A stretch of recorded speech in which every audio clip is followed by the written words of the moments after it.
Croeso i'r oedfa pnawn 'ma, chi'n gweld dan ofal Emyr. Mae'r coeddiadau ar y sgrin, a mae'r cyfarfodydd yr wythnos fel arfer. Dim ond eisiau tynnu'ch sylw cwbl o bethau ychwanegol. Cofiwch bob o'r dydd Gwener nawr, ni'n bwriadu cael amser i gael paned fan hyn yn yr adeilad. Yma cyfle felly i weddio dros bobl, a cyfle i ddod y pobl yma mwyn cael paned ac i rannu'r efengyl. Felly cofiwch hynny rhwng am y gwaith gyda'r Eisteddfod dros yr haf. Na i adael y gardel yn y blaen os chi eisiau gweld. Mae fyna i chi. Dyna'r coeddiadau. Newn ni droi at Dduw mewn gweddi.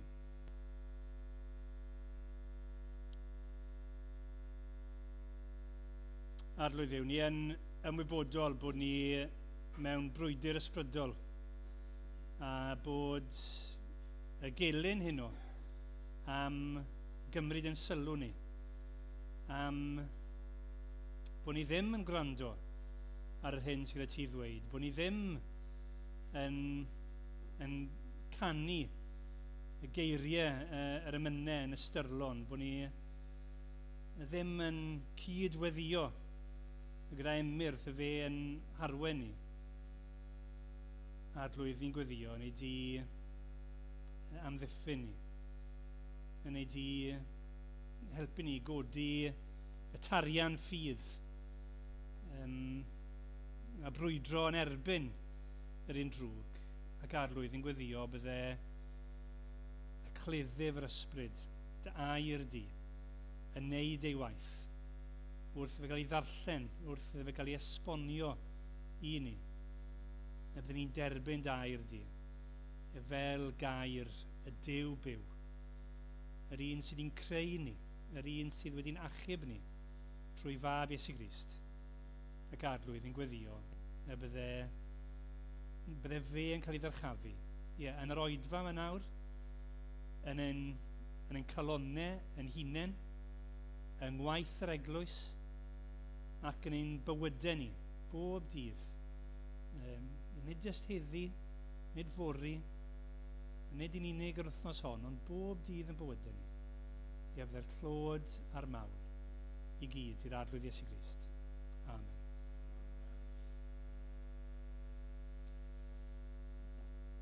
Ni emyn efo'n rhyw 333. Wedes i wythnos diwetha bod ni ddim yn canu'r emyn yma yn aml iawn, a nid dyna pam wedi dewis, a just mwyn canu yn fwy aml, ond mae'r bennill ola, nes i ddim wir meddwl tan ar ôl i ni chanu hi yn berthnasol iawn ar gyfer heno. Mae'r trydydd pennill yn dweud hyn: dewch gan hynny bobloedd, dyma'r dedwydd lu, y fuddigol anthem seiniwch gyda ni. Moliant ac anrhydedd byth i'r Iesu glân, dynion ac angylion unant yn y gân. A gallwn ni ddweud heno, mae dynion ac angylion unant yn y frwydr hefyd.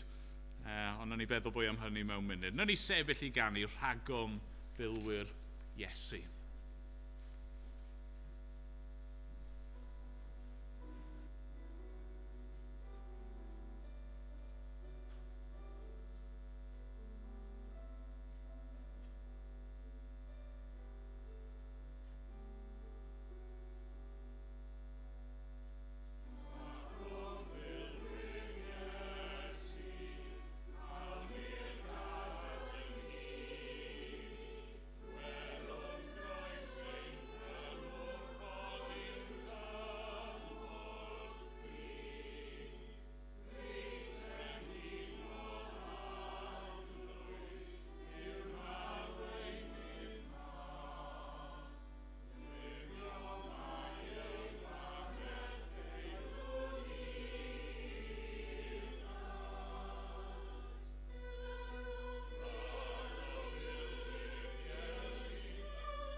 Ni'n mynd i barhau heno efo ein thema ni ar Nos Sul o'r ryfel ysbrydol, yr spiritual war.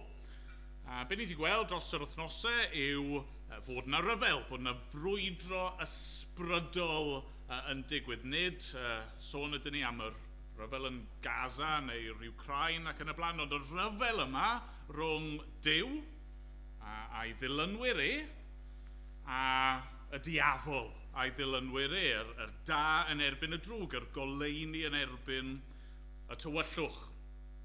Ni wedi gweld wrth ddod yn Gristion, mae person yn cael ei symud o deyrnas Satan i deyrnas Dduw, ac felly o fod ar ochr y tywyllwch i fod nawr yn rhan o'r frwydr yma a ran yr arglwydd. Nawr wythnos diwetha, o'n i'n meddwl am y byddin Duw, ac yn meddwl yn arbennig wythnos diwetha am Gristnogion eraill fel ein cyd-filwyr ni. Heno, ni'n mynd i feddwl am weddill y fyddin, sef yr angylion. Yr angylion. Bydd lot o'ch chi'n gwybod, ystyr sylfaenol y gair angel yw negesydd, messenger. A felly, weithiau yn y Beibl, mae'r Beibl yn cyfeirio at bobl fel angylion.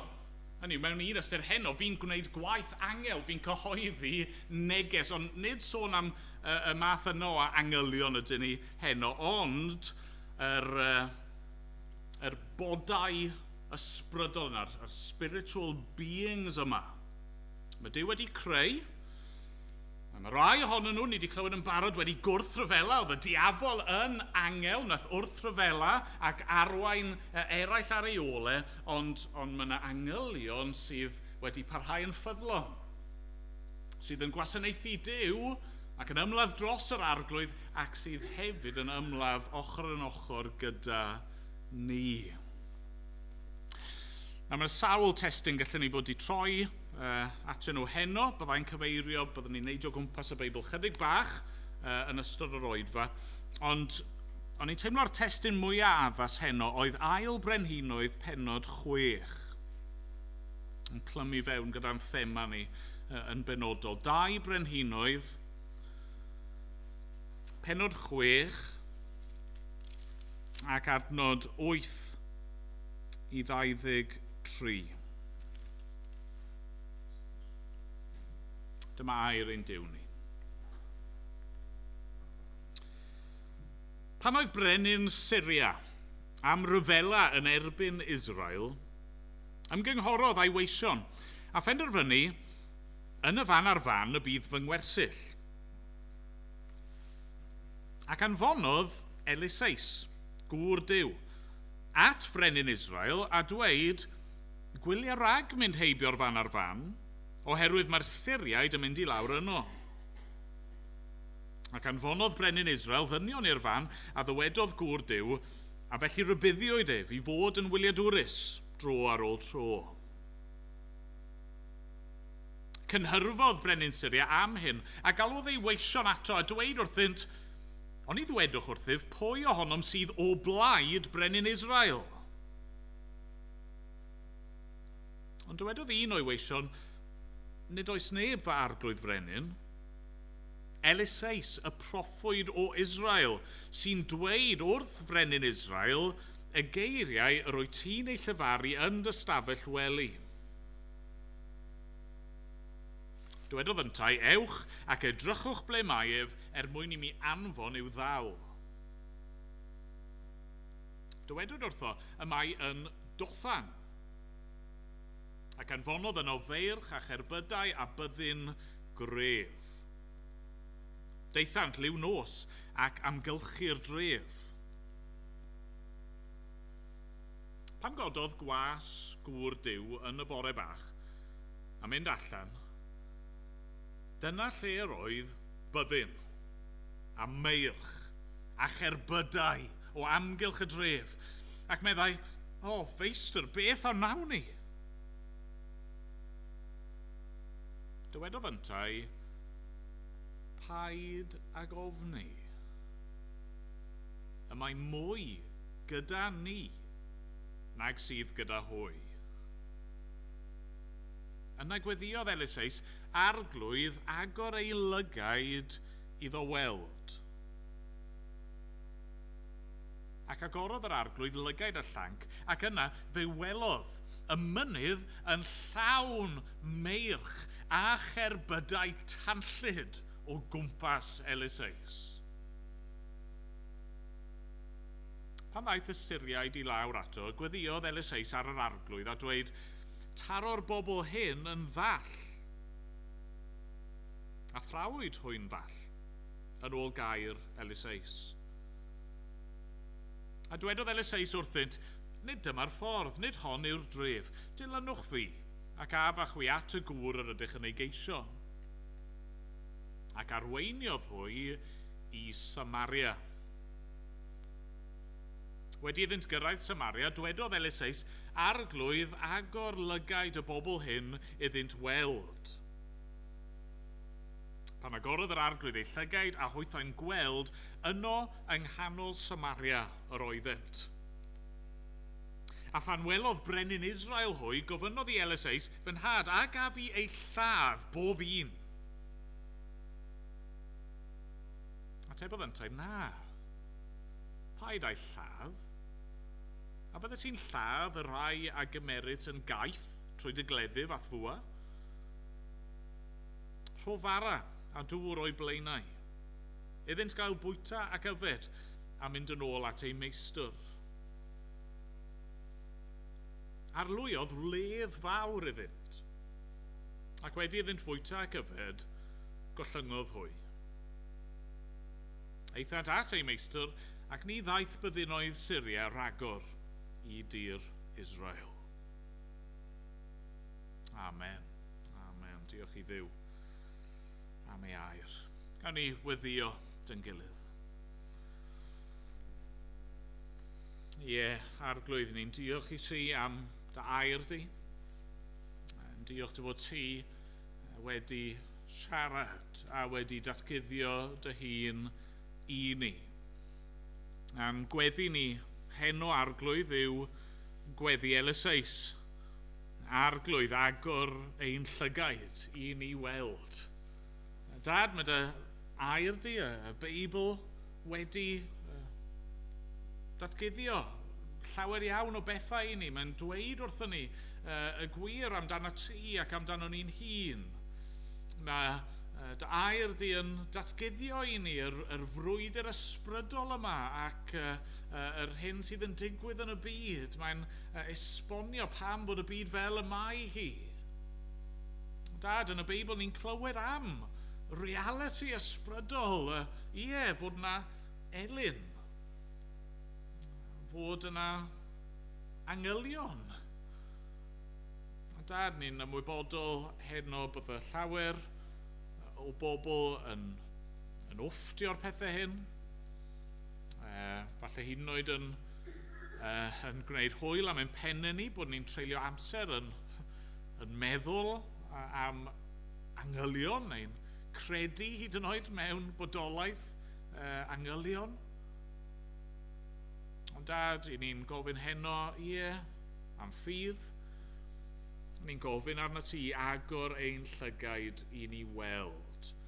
Arglwydd ro lygaid ysbrydol i ni, llygad ffydd arglwydd, helpa ni weld y gwir. Dad, ni'n gwybod fod pechod yn ein dallu ni.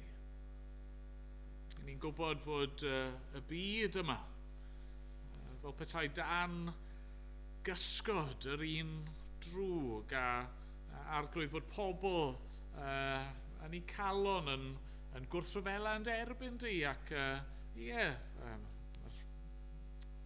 ffôl yn dweud yn ei galon nid oes Duw a arglwydd i ni gyd yn eog o hyn i ni'n gwrthod ac yn gwasgu lawr yr ymwybyddiaeth yna fod na Dduw a fod na dimensiwn ysbrydol i'r byd yma.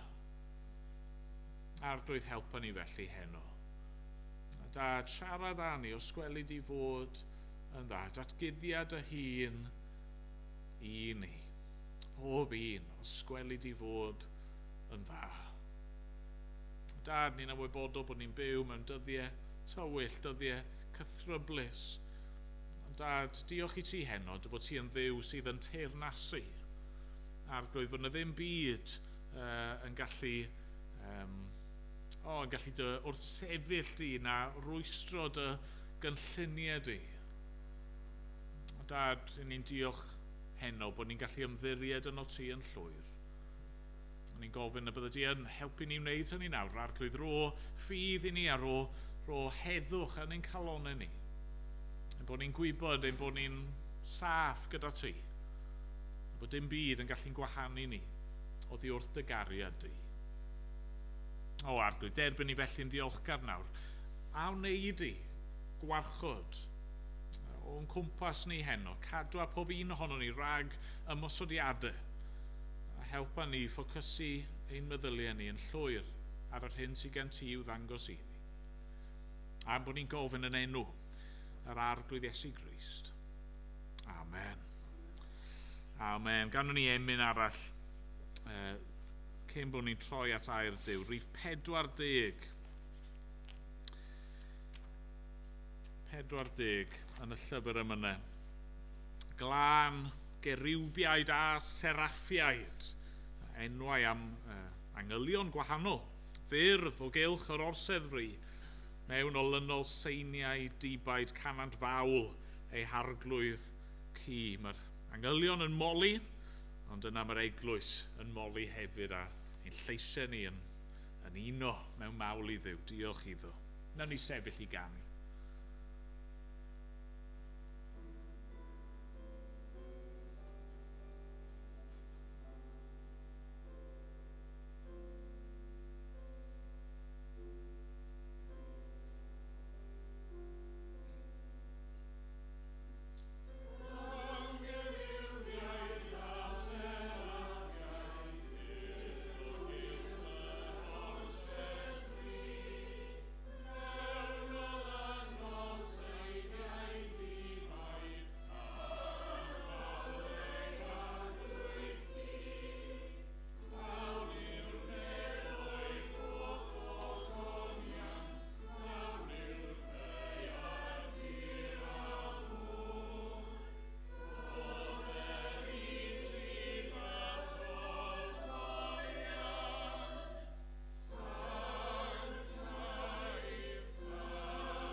Trwch gyda fi i'r adran y ddarllenon ni, a mae'n rhaid I fi ddweud o'r cychwyn, mewn ffordd fi ddim yn I ddelio gyda'r testyn yma fel byswn ni, fel arfer.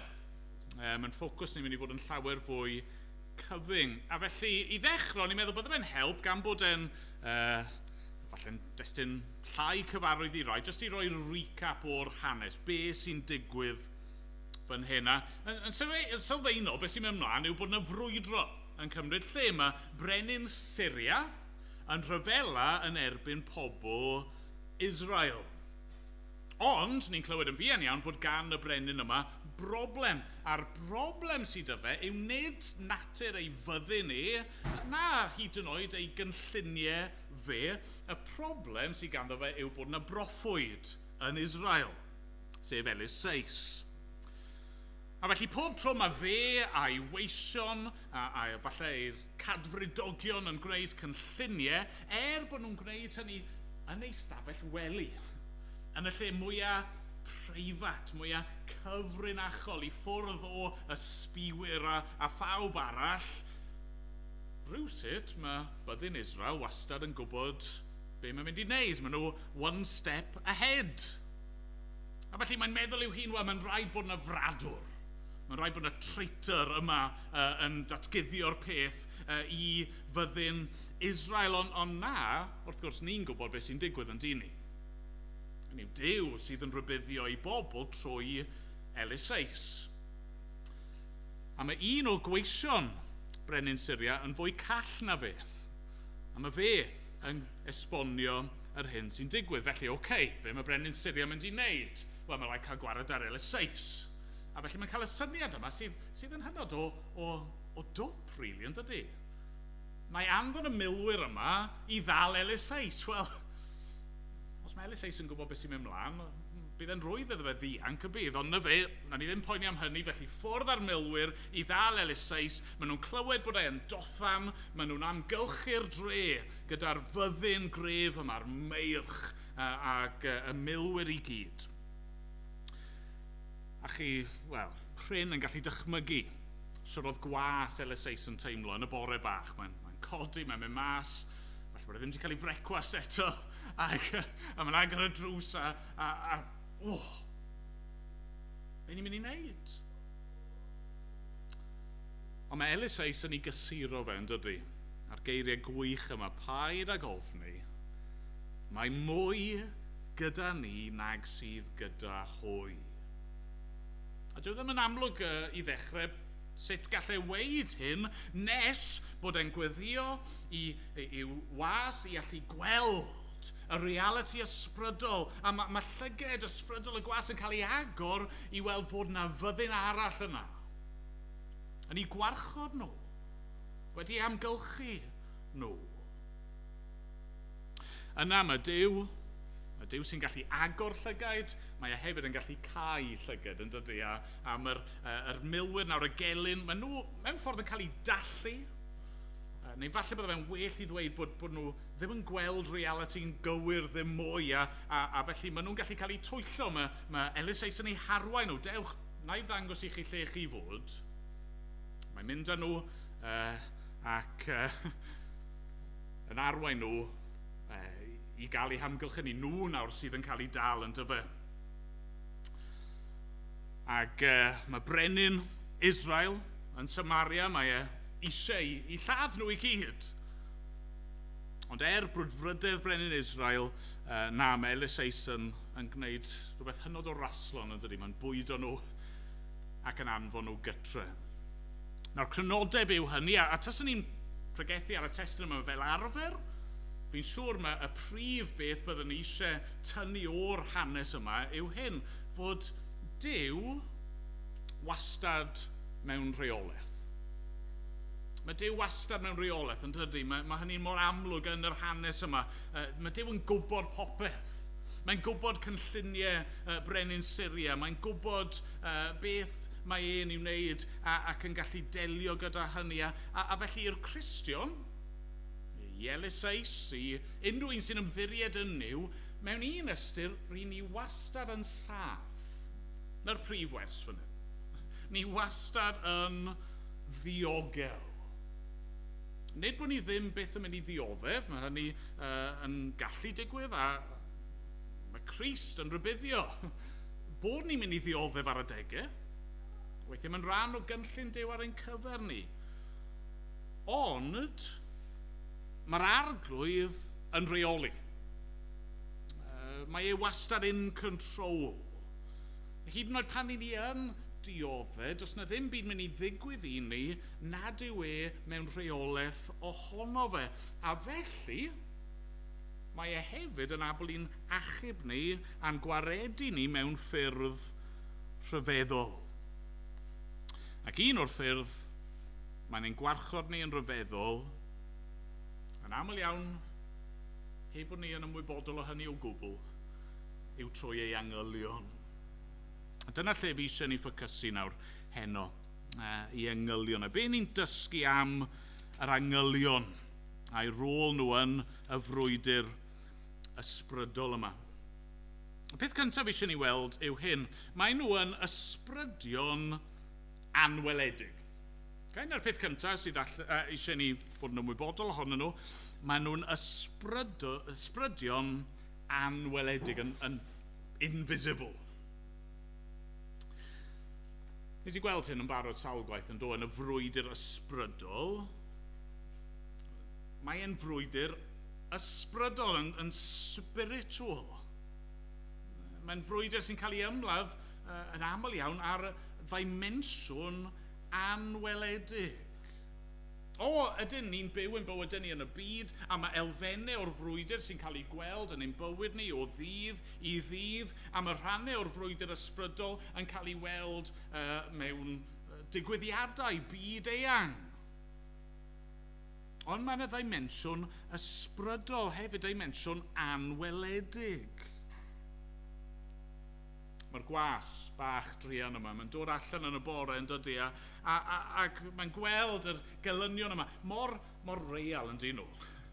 Chi bron yn gallu clywed anadl yr ceffylau yma ac yn gallu gweld yr golau yn disgleirio oddi ar yr clyddydau i gyd. A mae'n rhaid oedd y gwas yn meddwl bod Elisais yn bonkers. Hynny yw, ti di drysu, meistr. Rhaid bod ti dal yn hanner cysgu, meistr. Mae mwy dyn ni, nes i dyn nhw, 1, 2, 3. Hynny dwi ddim yn gwneud sens, ydy e. Ond oedd di colli golwg ar y dimensiwn ysbrydol, anweledig. Adnod 17, gweddiodd Elisais arglwydd agor ei lygaid iddo weld. Ac agorodd yr arglwydd lygaid y llanc, ac yna fe welodd. Beth yw reality? Anweledig. Bod y mynydd yn llawn meirch a cherbydau tanllyd o gwmpas Elisais. A felly ni'n gweld fan hyn y reality yma. O ran natur, mae angylion yn wahanol i chi a fi. Ysbrydion ydyn nhw, a felly maen nhw'n medru bod yn weladwy, na ni ddod at hynny mewn munud, ond maen nhw hefyd yn medru bod yn anweledig. Ac yn yr achos yma, mae'n amlwg fod yna llu o angylion yno, dim ond bod nhw yn anweledig. Os nag yw'r arglwydd yn agor ein llygaid ni i'w gweld nhw, ni ddim mynd i weld nhw.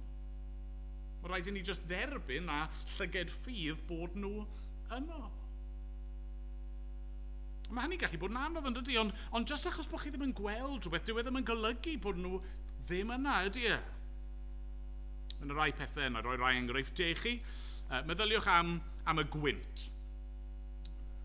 Ddim yn gweld y gwynt, ydyn ni? Yn anffodus, mae'n rhan cyson o'n bywyd ni, yndyn ni? Ni'n gweld yr effeithiau, ni'n gweld pethau'n digwydd oherwydd y gwynt, ond ni ddim yn gweld y gwynt ei hun.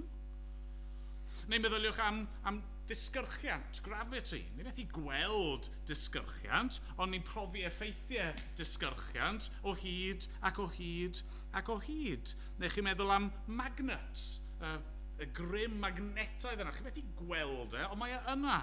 Neu microwaves. Sa'n nhw'n deall beth yw microwaves, ond maen nhw'n na. Fi'n gwybod bod nhw'n cynhesu unrhyw beth fi'n rhoi yn y popty ping. Yni mae'r pethau yn bodoli bod ni ddim yn gallu gweld nhw a'n llyged noeth ni. Nawr, peidiwch cam ddeall, fi ddim yn dweud bod angylion yn yr categori yna o grymoedd y byd ffisegol. Na, nid dyna'n mhwynt i, ond maen nhw yna, maen nhw ar waith, a weithiau bydd ni jyst yn gweld yr effeithiau bod nhw ar waith, ond jyst achos bod ni ddim yn gweld nhw, dwi ddim yn golygu bod nhw ddim yno. Ond fel fi'n gweud, mae hwn yn rhywbeth sy'n gallu bod yn anodd i ni. Mae'n cymdeithas ni, yn diwylliant ni, yn pwysleisio beth chi'n gallu gweld, beth chi'n gallu i deimlo a'i gyffwrdd.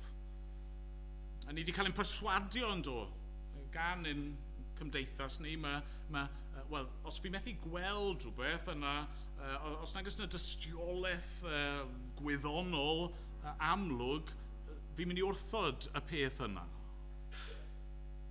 Ond na, mae eisiau ni agor ein hunan i'r syniad yma. Mae eisiau ni atgoffa'n hunan heno, na, mae yna fwy. Fi'n fwy na just cig a gwaed, mae gen i enaid. A mae yna fwy i'r byd yma na just y pethau amlwg, gweladwy o'n cwmpas ni. Mae'n bosib, falle bod y hyd yn oed yn debygol, fi ddim yn siŵr. Mae'n bosib bod yna angylion yma heno yn ein plith ni. Mae hwnna'n rhyfeddol i ystyried. Bod petai'n edrych i fewn, yn ymuno, yn yr mawl yma sydd yn cael ei gyflwyno i ddew. Dyn nhw ddim wastad yn anweledig, wrth gwrs. Dyna'r hanes fan hyn a llawer o hanesion eraill yn y Beibl. Dros y Nadolig byddwn ni'n darllen sawl un ohonyn nhw. Ond yn fwy na hynny, cofiwch beth ni'n darllen yn y llythyr at yr Hebreaid. Hebreaid 13, adnod 2. Peidiwch ag anghofio lletygarwch, oherwydd trwyddo mae rhai heb wybod hynny wedi rhoi llety i angylion. Maen nhw'n symud yn ein plith ni. Nawr, na'r peth cyntaf, ysbrydion anweledig. A falle bod y syniad yma yn cyfleu gwendid i ni. Os chi'n methu gweld rhywbeth, chi'n gallu anwybyddu e. Os yw rhywbeth yn anweledig, wel, nawn ni just wfftio fe, mae trin e fel rhywbeth di-sylwedd. Ond na, bydde hynny yn beth ffôl i'w wneud, achos yr ail beth ni'n dysgu fan hyn, yw bod rhain yn ysbrydion nerthol. Yn ysbrydion pwerus. Byddwch yn onest, pan fi'n gweud y gair angel, be sy'n dod i'r meddwl? Fi'n tybio bod yna un o ddau beth. Chi naill yn meddwl yn syth am plant bach ysgol cynradd, efo dillad gwyn a bach o tinsel di seloteipo ar eu pennau nhw mewn sioe Nadolig, drama geni. Neu, mae'n bosib iawn bod chi'n mynd yn syth i yr hen darluniau yna, yr cherubs bach, y babis bach tew yna, gyda adenydd a weithiau efo bwa saith a rhywbeth fel yna. Na, nid sôn am nhw ydyn ni fan hyn. Mae'r disgrifiadau sydd gyda ni yn yr ysgrythyr llawer fwy difrifol. Oherwydd fod angylion yn ysbrydion, hynny yw, sdim corff llythrenol ganddyn nhw, a felly mae'r ffyrdd maen nhw'n gallu cymryd yn amrywio'n fawr. Weithiau maen nhw'n cael eu disgrifio mewn ffordd hollol ryfedd, maen nhw'n cael eu disgrifio fel olwynion yn llawn llygaid. Mewn man arall, maen nhw'n cael eu disgrifio neu maen nhw'n ymddangos fel creaduriaid, gyda gwyneb llew neu llo neu eryr. Yn aml iawn, maen nhw'n ymddangos fel pobl, ond pobl brawychus. Sawl gwaith yn llyfr y datguddiad, mae yr apostol Ioan yn gweld angel a i ymateb greddfol yr instinct sydd ganddo fe yw taflu hunan lawr i addoli achos bod e mor yn rhyfeddu cymaint ar yr angel yma. Mae rhain yn ysbrydion nerthol. Drychwch eto ar y disgrifiad yma. Gwelodd y llanc mynydd yn llawn meirch a cherbydau tanllyd o gwmpas Elis. Maen nhw'n gryf, maen nhw'n bwerus. Pan mae Elis yn dweud, mae mwy gyda ni na sydd gyda hwy, dwi ddim yn glir, ydy e'n siarad am niferoedd, achos mewn ffordd, dim ots am y niferoedd os e. O'n i'n cael yn atgoffa o'r ffilms y superhero, y Marvel. Mae yna un, os chi ddim yn hoffi'r ffilms, peidiwch becso, mae yna un ffilm a mae'r gelyn di dod ac mae'r gelyn yn dweud, I have an army. A mae'r byddin o monsters ac aliens yma'n troi lan a maen nhw'n edrych mor fawr a mor bwerus a wedyn mae'r good guys yn gweud we've got a Hulk and you're incredible Hulk a mewn ffordd maen nhw'n dweud sdim ots am y rifau mae dyn ni fwy na chi just yn yr un Hulk yma mae'r un peth fan hyn yn dyfa yn yw sdim ots faint o milwyr gore brenin Syria sydd wedi dod angylion Duw yn gwarchod Elis a'i was fan hyn. Chymod, os hyd yn oed un angel gyda ni mewn sefyllfa cryf. Falle bydd rai o'ch chi'n cofio pan mae Duw yn yr Hen Testament yn penderfynu barnu a dinistrio Sodom a Gomorra, sawl angel sy'n cael ei anfon? Sawl angel mae hynny'n cymryd? 2. 2. Pan nath Iesu gael ei arestio, a'r disgyblion yn ceisio i achub rhag gorfod mynd i'r groes. Chi'n cofio be mae Iesu'n dweud? Gallwn ni alw ar 12 lleng. Chi'n gwybod faint yw 12 lleng? Tua 72,000 o angylion.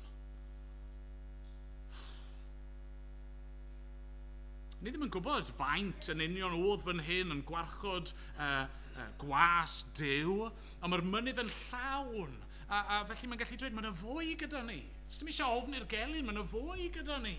Drychwch pa mor gryf ydyn nhw. Mae'r Cristion wastad yn yr mwyafrif. Mae'n wastad fwy ar ein ochr ni, na sydd gan y gelyn. Hyd yn oed pan ni'n arbenn yn hun siarad yn ddynol nawr, wel mae gen ni Dduw o'n plaid ni. A does yna ddim cymharu gyda'r fe, os yw Duw tros o'n pwy all fod yn ein herbyn ni. Wel neb. Hynny yw, gallai holl bwerau y byd a'r bydysawd, y byd daearol a'r byd ysbrydol, gall popeth cael ei daflu yn erbyn Duw a fe fydd yn fuddigol. Ni wedi gweld hynny'n barod, mae Crist i ennill y fuddigoliaeth yn barod, ond mae Duw o'n plaid ni ac mae ei angylion ar ein hochr ni hefyd. Maen nhw'n ysbrydion nerthol a maen nhw ar ein hochr ni. A fan hyn ni'n dod i'n pwynt ola ni am heno. Trydydd peth am yr angylion yma. Maen nhw'n ysbrydion gwasanaethgar. Gwasanaethgar. Hynny yw, mae Duw yn anfon ei angylion i wasanaethu. Mae'n eiriau hyfryd yn Mathew 18.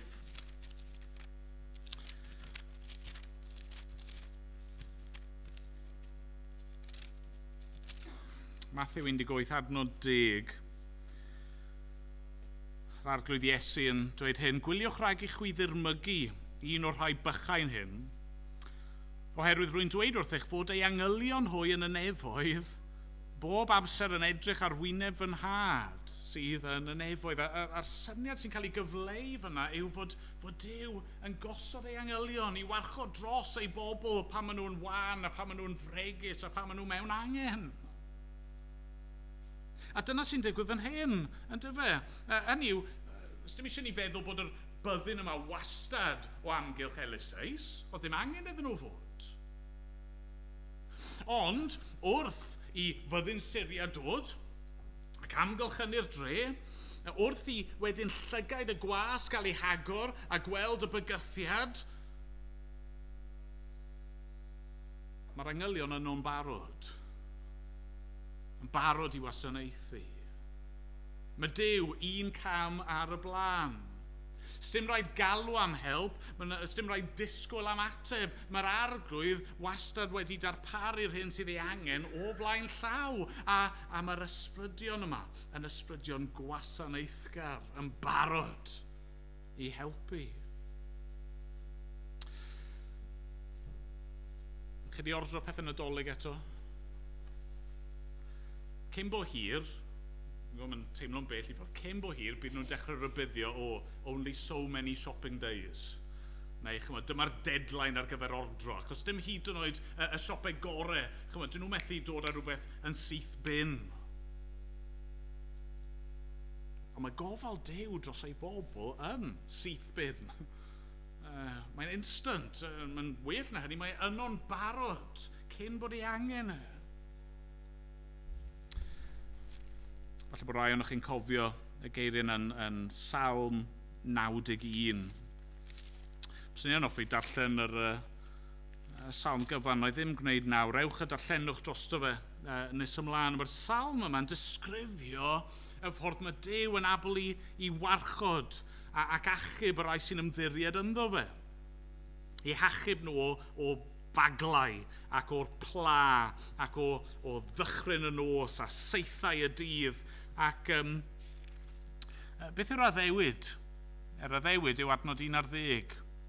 Rhydd o'r chymyn yw angylion i'th gadw yn dy holl ffyrdd. Nawr wrth gwrs, yn y lle cyntaf, mae'r geiriau yna yn sôn am y Meseia. Mae nhw'n addewid i'r arglwydd Iesu.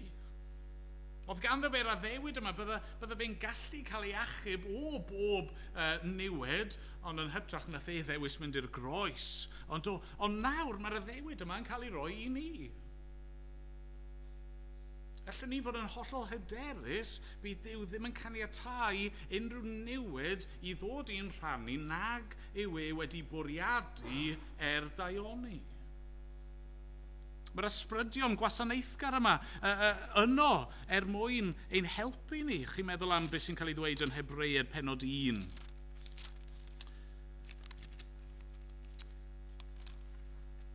Yn Hebreaid 1, ni'n darllen hyn.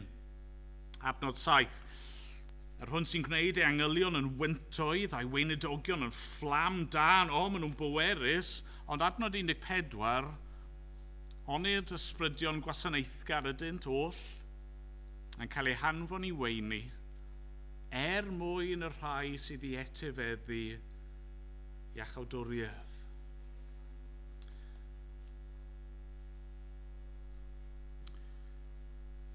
Beth bynnag ni'n gwynebu, sdim angen i ni ofni, mae gan yr arglwydd yr adnoddau fan hyn i'n gwarchod ni.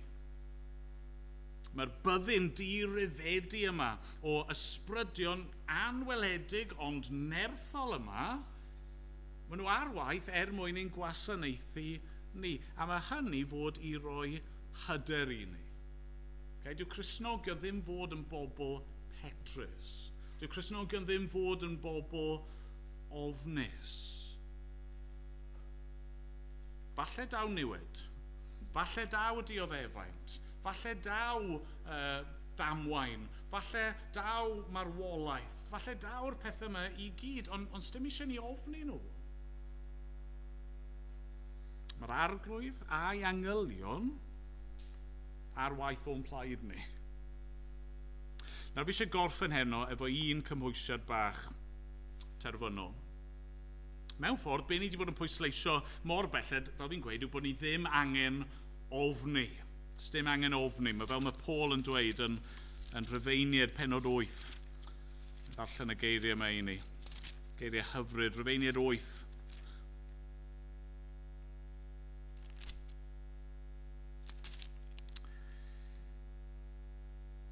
Adnod 35. Pwy a'n gwahana ni oddi wrth gariad Crist? A'i gorthrymder, neu ing, neu erlyd, neu newyn, neu noethni, neu berygl, neu gleddyf? Na, Adnod 37, yn y pethau hyn i gyd, mae gennym fuddugoliaeth lwyr trwy'r hwn a'n carodd ni.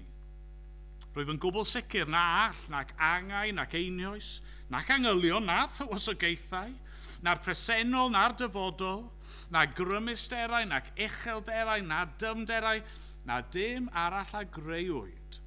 Ein gwahanu ni oddi wrth gariad Duw yng Nghrist Iesu, ein harglwydd. Felly ni ddim yn y frwydr yma angen ofni'r gelyn. Ond mae Iesu'n dweud bod ni fod i fynd yn bellach na hynny, yn dydy? Ni ddim fod i ofni'r gelyn, ond ni fod i garu ein gelynion. A dyna'n ddiddorol iawn yr union beth sy'n digwydd ar ddiwedd yn hanes ni yn dyfod nôl i ail Brenhinoedd. Mae'r gelyn nawr yn nwylo brenin Israel. A mae brenin Israel yn dweud, o, fy nhad, gad i fi ladd nhw. A mae Elis yn gweud, na, ni ddim angen ofni rhain. A nawr ni angen tysturio wrthyn nhw. Ni angen bwydo nhw. Ni angen anfon nhw adre. Be sy'n digwydd fan hyn ar ddiwedd yr hanes yw fod y gelyn nawr yn cael blas o fod dan warchodaeth Duw. Ynddo fe? Yn yr un ffordd oedd yr angylion yn gwarchod dros Eliseis, nawr, mae Eliseis, dwi ddim yn gorfod ofni rhain. Mae'n rhydd felly nawr i'w caru nhw, i dostyrio wrthyn nhw ac i estyn gras iddyn nhw. Dyna nawr ein cyfrifoldeb ni hefyd.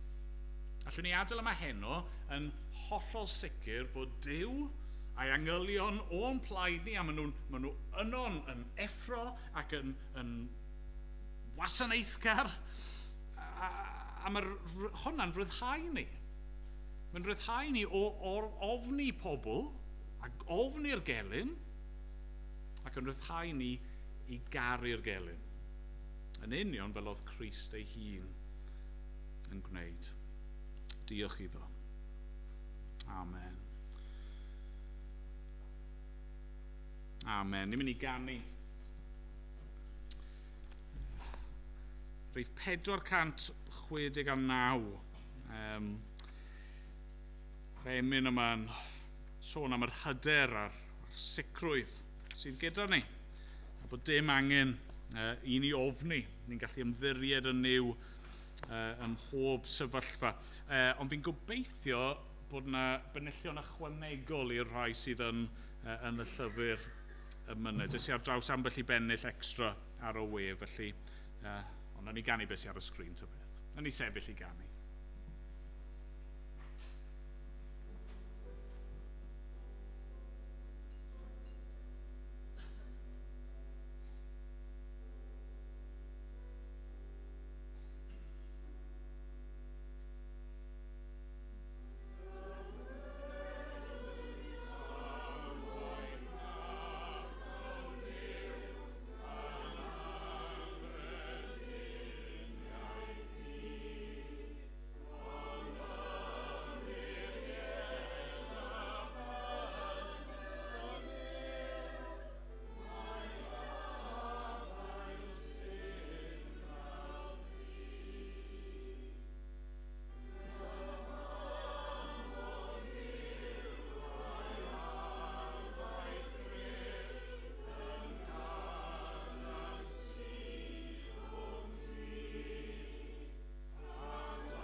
cefnogaeth yr ysbryd glân i aros gyda phob un ohono ni o'r awr hon ac hyd byth.